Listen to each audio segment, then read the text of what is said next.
গণতন্ত্র ফিরিয়ে আনা ও দেশের সংকট সমাধানে বিএনপির বর্ধিত সভা গুরুত্বপূর্ণ ভূমিকা রাখবে বলে মন্তব্য করেছেন বিএনপি নেতারা।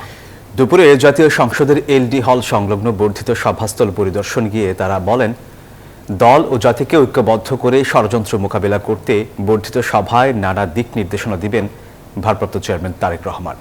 সাইফুল ইসলামের রিপোর্ট। বিএনপি নেতাদের তথ্য মতে ১৯৯৭ সালে দলটির সর্বশেষ বর্ধিত সভা অনুষ্ঠিত হয়েছিল। সেই হিসেবে ২৮ বছর পর ২৭ ফেব্রুয়ারি অনুষ্ঠিত হচ্ছে এই সভা। এখন এমনই ফুরফুরে মনে থাকবে সবাই। বসুন্ধরা টয়লেট্রিজ, ফুরফুরে মন সারাক্ষণ। সোমবার দুপুরে বিএনপির বর্ধিত সভা বাস্তবায়ন কমিটির একটি প্রতিনিধি দল জাতীয় সংসদের এলডি হল প্রাঙ্গণে সভাস্থল পরিদর্শনে যান। সভাস্থলের সার্বিক প্রস্তুতি ঘুরে দেখেন তারা। কভারেজ দেওয়ার জন্য যে সহযোগিতা করছেন, পরে গণমাধ্যমের কাছে বর্ধিত সভার উদ্দেশ্য তুলে ধরেন বিএনপি নেতারা।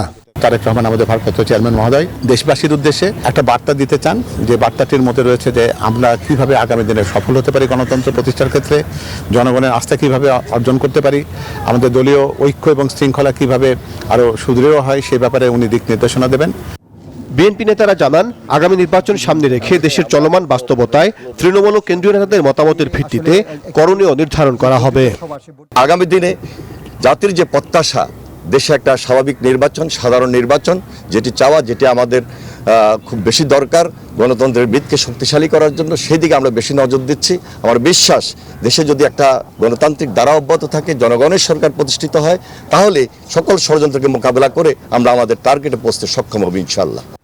বর্ধিত সভা সফল করতে ইতিমধ্যে দলের সিনিয়র যুগ্ম মহাসচিব রুহুল কবির রিজভীকে আহ্বায়ক করে ২৭ সদস্যের কমিটি ও ৬টি উপকমিটি গঠন করেছে বিএনপি।